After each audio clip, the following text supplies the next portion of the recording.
Vamos com mais notícias aqui no Jornal da Rede Alesp, nesta segunda-feira, dia 27 de abril. Agora eu convido a Renata Mangueira de Souza, ela é advogada especialista em processo civil e família. Ela vai falar justamente como fica a guarda compartilhada dos filhos em um período de quarentena do coronavírus, Kate. Bom dia, doutora Renata, seja muito bem-vinda aqui ao Jornal da Rede Alesp.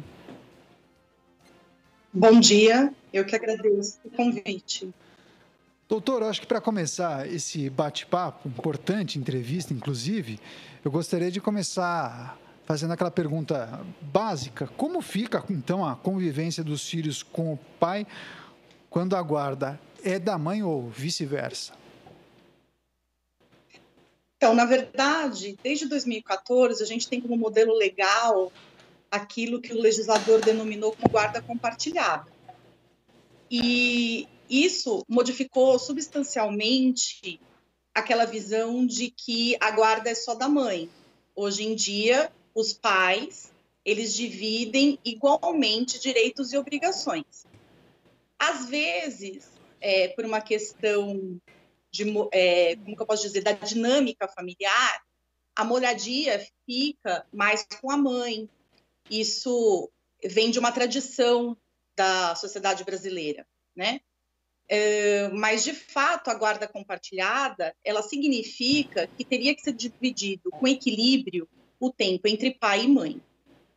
Como a gente vive esse momento atípico, e na maioria dos casos, ou posso até afirmar 100% dos casos, não existe um documento de guarda que possa prever a pandemia, como ficaria nesses casos, nós temos recomendado que as famílias negociem, né, e que talvez modulem como fazem nas férias, e fique 15 dias com o pai, 15 dias com a mãe, né, em cada moradia, isso dependendo, óbvio, da dinâmica de cada família. Certo, doutora.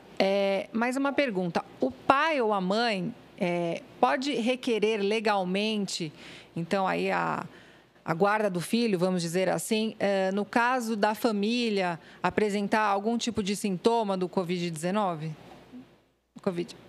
Então, eu acredito que sim. Por quê? Porque nós temos dois direitos fundamentais conflitantes, né? O direito à saúde, à vida dessa criança, que é dever tanto da família quanto do Estado, e o direito da convivência familiar, né? Como a vida das crianças é regulada pela escola e as escolas não estão funcionando, na maioria dos casos, né? Quase 100% está tudo parado. Então, o que prevalece aqui na rotina é a questão da saúde. E é importante que a convivência familiar seja mantida de alguma forma, ainda que seja pela tecnologia, digitalmente. Então, nesse caso, se o pai ou a mãe entender que é um risco à saúde da criança, isso pode ser requerido judicialmente, mas tem que ser provado para a gente evitar aquilo que a gente chama de alienação parental. Doutora, mas muitas vezes essa avaliação pode ser um pouco subjetiva. Que tipo de avaliação que eu menciono aqui? Aquela que uma das partes faz em relação ao pai ou à mãe que eventualmente trabalhem e não tenham parado a sua atividade em razão da pandemia, da quarentena.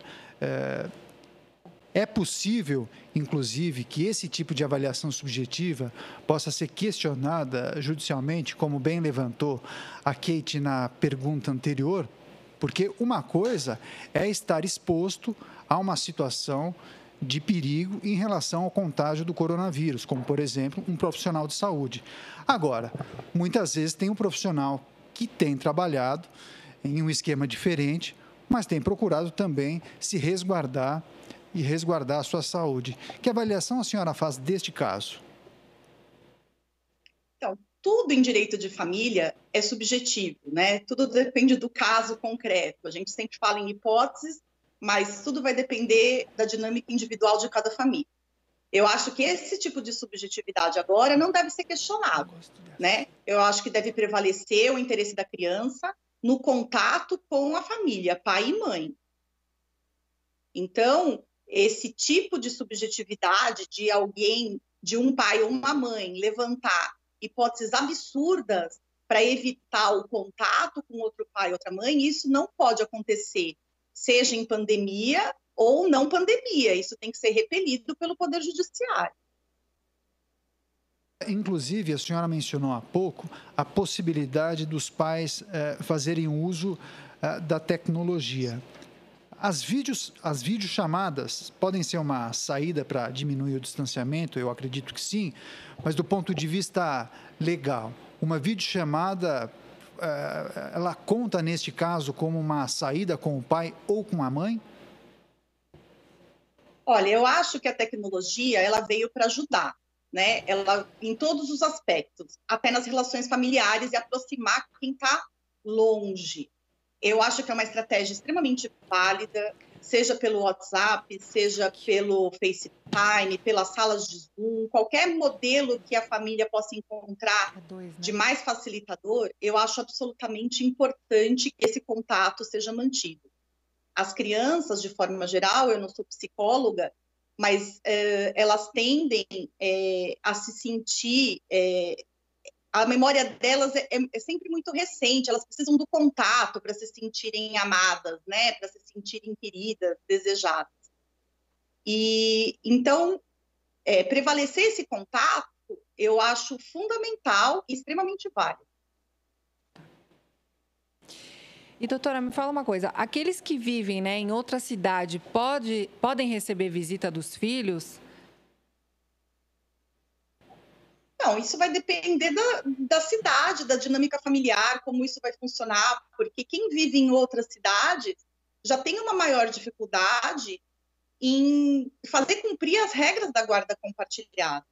Então, se existe alguma especificidade, a gente não consegue definir no caso concreto, mas de forma geral, se as famílias estão saudáveis, né, se não existe nenhum risco iminente, né, nenhum problema de saúde severo, o que deve ser cumprido é a guarda compartilhada, dividindo o tempo.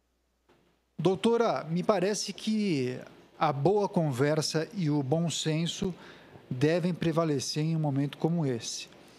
Mas dependendo, quando o relacionamento dos pais não é tão bom, a senhora entende que é preciso fazer um novo documento para registrar as mudanças impostas por conta da pandemia? Então, na verdade, sim. Todo documento em direito de família envolvendo menores, ele requer a chancela do Poder Judiciário com a atuação do Ministério Público, né? É fato que, num momento como esse, no jargão de hoje, que dizem que a gente tem que testar o Covid, no judiciário a gente diz que a gente tem que negociar. Às vezes, chega num extremo que os pais não conseguem chegar nesse ponto. Aí o judiciário está de portas abertas para resolver esse tipo de conflito e definir, de fato, o que é melhor para aquela criança ou aquele adolescente. Legal. Informações importantes trazidas pela doutora advogada Renata Mangueira de Souza. Ela é advogada especialista em processo civil e também família. Doutora, eu gostaria que a senhora deixasse uma mensagem para o nosso público, para a nossa audiência, justamente falando como as pessoas que são pais e mães, ou mesmo aqueles que se relacionam com famílias que possuem crianças, filhos de pais separados, como as pessoas devem proceder em uma situação como essa? É sempre o bom senso que deve prevalecer na avaliação da senhora? Sim, eu acho que a gente trata de crianças e adolescentes, essas questões emocionais, elas vão refletir na vida adulta. Nossos filhos, eles dependem das posturas e dos exemplos dos adultos em como negociar tudo isso. Esse é um momento importante. Os advogados, nesse momento, têm que trabalhar como pacificador social. O judiciário está abarrotado, mas ele está de portas abertas para dirimir os conflitos. Não é uma melhor opção, porque, de fato, um terceiro decidir pela vida da gente é bastante complicado, né? O juiz não nos conhece para saber nossa dinâmica e dizer o que é melhor, mas se a gente não consegue dizer o que é melhor, né, a gente tem que se valer do judiciário. Eu acho importante os pais, de forma geral, pensarem que aquele ser é o ser que a gente mais ama. Então, a gente tem que procurar manter a saúde emocional de toda a família, fomentar o contato de qualquer forma, até com os avós, de forma remota e tecnológica, né? Toda a família, para a gente, embora separados, possamos nos sentir juntos como família. Esse conceito não pode se perder, ainda que nesse momento tão difícil, porque passa a nossa sociedade.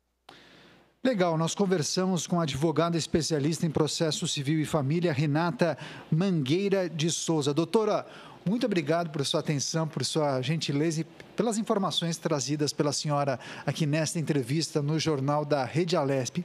Muito obrigado e uma ótima semana para a senhora. Eu que agradeço. Bom dia a todos.